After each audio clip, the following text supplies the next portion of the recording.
You may have seen wild animals attacking humans, but today's story flips the script entirely. It begins in a zoo where hunters steal a lion cub and load it onto a plane in a cage. Meanwhile, we meet 25-year-old Alma, an aspiring pianist with a deep love for animals. One day, she sets off to visit an island she inherited from her late grandfather, who had adopted her years ago. Upon arrival, she is welcomed by Uncle Joe and sees a beautiful house on the island. Alma decides to spend the night there. That night, she watches an old video of her grandfather, where he speaks about a female wolf named Snow who came to the island years ago and became his close companion. He encourages Alma to find Snow and befriend her.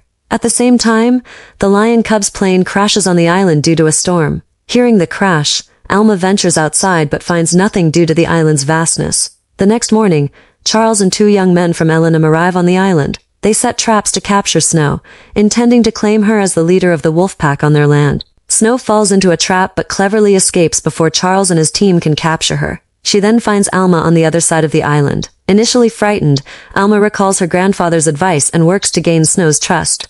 Later, Alma discovers the crash site and finds the lion cub unharmed, cradled in a bird's nest. As the cub tumbles into her lap, Alma takes him home. Snow also returns to Alma's house, bringing her own cub along. Overjoyed to have 3 animals in her home, Alma calls Uncle Joe, who warns her that keeping dangerous animals is risky and advises her to hand them over to the zoo. He also predicts that the zoo staff will come looking for the lion cub, and they do. When animal control officers arrive the next day, Alma lies, saying she hasn't seen the cub. Back home, she discovers Snow nursing both her cub and the lion cub. Alma names the wolf cub Jack and the lion cub Dreamer. As time passes, the cubs grow closer, and Alma spends her days exploring the island with them. Uncle Joe remains concerned about the dangers of keeping wild animals, but months go by without incident. One day, while Alma is away for a piano audition, Charles's team sneaks onto the island and captures Snow. Alma returns home, excited about her successful audition, but is devastated to find her house in disarray. The cubs, left hungry, had caused the mess. Alma searches the island for Snow but can't find her. Forced to care for the cubs alone, she reluctantly gives up her dream of becoming a pianist. Uncle Joe returns and upon seeing the animals grows angry. He urges Alma to send them to the zoo, but she reminds him of her grandfather's wish to care for these creatures. Touched by Alma's dedication and realizing the suffering the animals might face elsewhere, Uncle Joe softens. He decides to help Alma, dedicating his time to feeding and caring for the animals. Their journey of friendship and survival continues on the island, fulfilling her grandfather's legacy. Alma loved Jack and Dreamer deeply, and the animals also loved her. A year passed, and both had grown into strong, majestic creatures. Uncle Joe continued bringing meat for them from the city, but Jack and Dreamer stayed cautious around him. He again warned Alma about the dangers of living with wild animals, but she refused to let them go.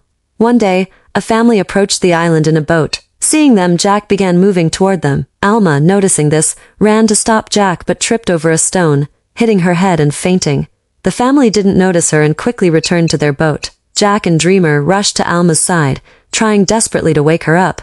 But it was no use. They cried out for help through the night, but no one came. As darkness fell, the animals stayed by her side, keeping her warm. The next morning, Uncle Joe called Alma multiple times. When she didn't answer, he rushed to the island, fearing something terrible had happened. Suspecting wild animals had attacked her, he called animal control. However, when he found Alma unconscious and saw Jack and Dreamer protecting her, he regretted his decision. At the hospital, the doctor revealed that Jack and Dreamer's warmth had saved Alma's life. Without them, she might not have survived. Meanwhile, animal control captured Jack and handed him over to Charles, who realized he was Snow's cub.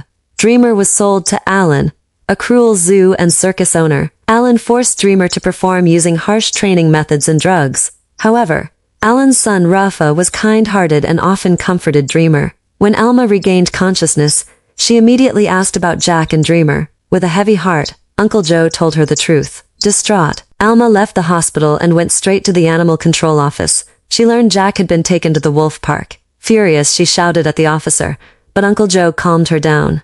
Later, Alma called Charles, who assured her that Jack was doing well and had made friends. Though somewhat relieved, Alma remained worried about Dreamer.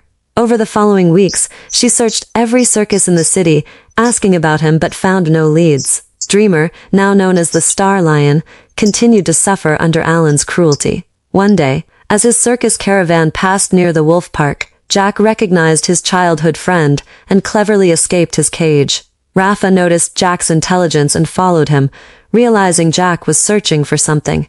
Using his wits, Jack managed to free Dreamer from his cage. Reunited after months, Jack and Dreamer joyfully played together. But when Alan discovered Dreamer's escape, he grabbed a tranquilizer gun in anger. Rafa tried to stop him, but Alan wouldn't listen. Rafa decided to join the search for Dreamer and informed Charles about the situation. Charles then realized Jack and Dreamer were together and issued a high alert across the city, warning that animal control was now hunting both of them.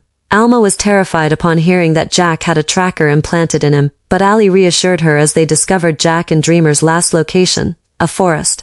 Alma and Ali decided to search for them together. Meanwhile, Jack and Dreamer roamed the city freely, prompting the police to issue a shoot-on-sight order. Eventually, the animals returned to the forest, where Alan and Rafa spotted them. Enraged, Alan fired a tranquilizer dart at Dreamer, but Jack leaped in between, taking the dart himself and collapsing instantly. Dreamer managed to escape. Rafa quickly removed Jack's tracker, administered medicine to Jack, and stayed by his side to reverse the effects of the sedative. Later, Alan and Rafa returned to their barn. Alma and Ali arrived there following the tracker. Alan dismissed them, denying any involvement, but clever Rafa pretended to go to the bathroom and secretly told Alma and Ali the truth. He then guided them to the forest, where they found Dreamer. Dreamer led them to the hut where Jack was resting. Luckily, Jack regained consciousness just in time. However, they heard police approaching, so Alma hurriedly sent both animals down a secret path to escape. The group realized they only needed to cross a river to reach safety on the island. Jack confidently swam across, but Dreamer hesitated, scared of the water. Alma tried to encourage him, but Dreamer turned back toward the forest. Moments later, a gunshot echoed, and Alma feared the worst, that Dreamer had been killed. Heartbroken, Alma cried as she reached the island with Jack, but suddenly, Dreamer appeared. He had gone back to distract the police and managed to return unharmed. Overjoyed, Alma and the group celebrated their reunion. In the end, Alma played the piano at a party to mark Dreamer's safe return. Their family was complete, and the three of them lived happily together on the island. What's your favorite wild animal, and would you want to pet one? Let us know in the comments. See you in the next video.